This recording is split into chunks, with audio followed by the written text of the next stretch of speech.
Hi, my name is Cindy Rang and I'm the owner of the Fabric Patch in Ephrata, Washington. Our website is www.fabricpatch.net, and we should just give a little disclosure. My 2-month-old grandson, here let me show you, and this is my daughter Brianna, store manager, and her little son Wyatt. And so they're videotaping, and so if I all of a sudden make googly eyes, or you hear cooing, or the camera starts doing this, that's why. So hopefully all will go well though. So anyway, what I'm going to talk to you today about is perfect circles. There's oftentimes opportunities for us to want to make these perfect little circles that we're going to applique down on our projects. And so I'm going to show you the easiest way to do that. There's a few notions here that you need. Obviously, the first thing that you need are the little perfect circles. These are made by Karen K. Buckley. And this is the size that I use most often. This was her first set, and it's all of these. It even has this little carrying ring that's in it. There's 3 of each size that are on there. Then she has bigger ones, and now she also has ovals. So they work perfectly for that. They are heat resistant, so that you can iron, and I'll show you how you make them in just a second. The other things that you're going to need is you're going to need best press. You're going to need a hot iron. You're also going to need hand quilting thread, which is of course a cotton thread with a little bit of a wax coating on it so that it's a little bit stronger. I use a desk threader to be able to thread my needles. And then you need a pair of scissors. The scissors that I always use are also Karen K. Buckley scissors, and these are these nice Teflon scissors, but they have a nice little serrated edge, so it makes cutting a little bit easier.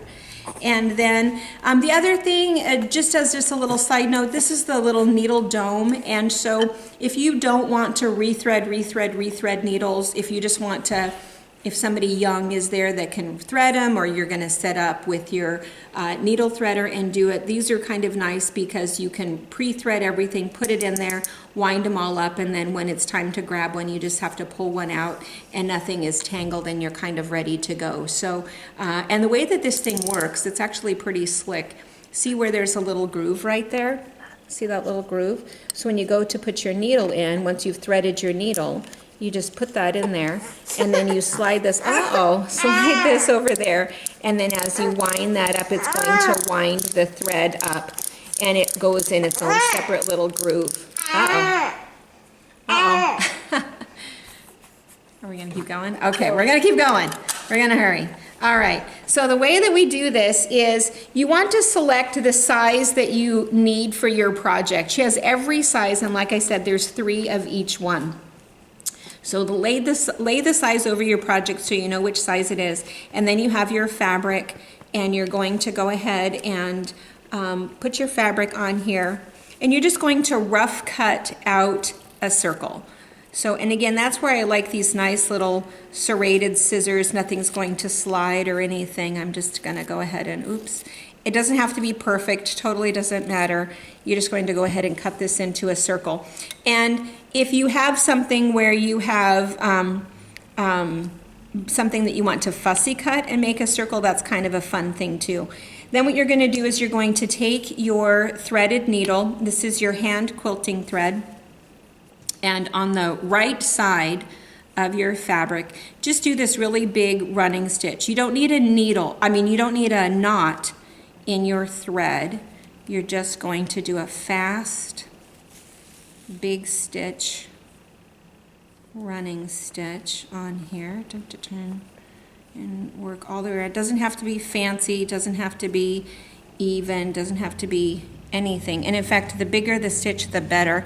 And then you just want to kind of make sure that you're coming out right about the same place that you went in. And then after you come out, I take my needle off. You've made this funny little thing that looks kind of like a bonnet, and then you're going to put this thing back inside there. And after you've put this back inside there, then I'm going to take these 2 threads, bring these together, and tie this. Now, some people, sometimes what they'll do is they'll go ahead and leave their needle on there, and they'll go back and forth and tie this whole thing together. I find, though, that when it comes time to take this thing off, I don't like all of that thread in the way, and I have found that it's just a little bit easier if I just tie a little knot. Don't go crazy about making sure the knot is too tight, because even though this is quilting thread, it is going to break. And so then I'm just going to cut off my little excess thread here, and this is why, like I said, you probably want to have a bunch of pre-threaded needles. Then we're going to go ahead and take our best press and best press this. Oops. And then what's going to happen is you're going to get this, and we're going to, as you're sliding this over, see, and again, this is heat resistant, so you're not going to cook it in any way. I mean, you know, you're not going to melt your plastic. And after you've done that, you're just going to go ahead and press that. It gives you this nice crisp corner. And the reason that she gives you 3 of them of each size is because you're just going to go ahead and keep doing it. Once you've done this one, you're going to set this one aside, and then you'll do the others, so that we have 3 of them that are all the same size. And by the time you've done all 3, when you come back to one that's done, everything will be all kind of dry and it'll be nice and crisp. Then you go ahead and take your scissors, and again, this is why I don't like all of that extra little stitching on there, because all I want to do is I just want to open this up and take my piece out, because I'm going to use this again for something else. And here it is. If you want to pull that thread out, you can. You don't really have to. It doesn't matter that it's in there. But here's your little perfect circle. So now what I can do is I can put this on my project, wherever I'm going to put that, whatever sizes I'm using. And then I have my fabric has been turned over, so I can go ahead and do my hand applique stitches without worrying about needle turning and worrying about that at the same time. One thing I just want to mention is do not, at this point, don't add more best press to it. If you feel like you need to press it again, go ahead and do that. But if you add best press, it will bloom. Sorry.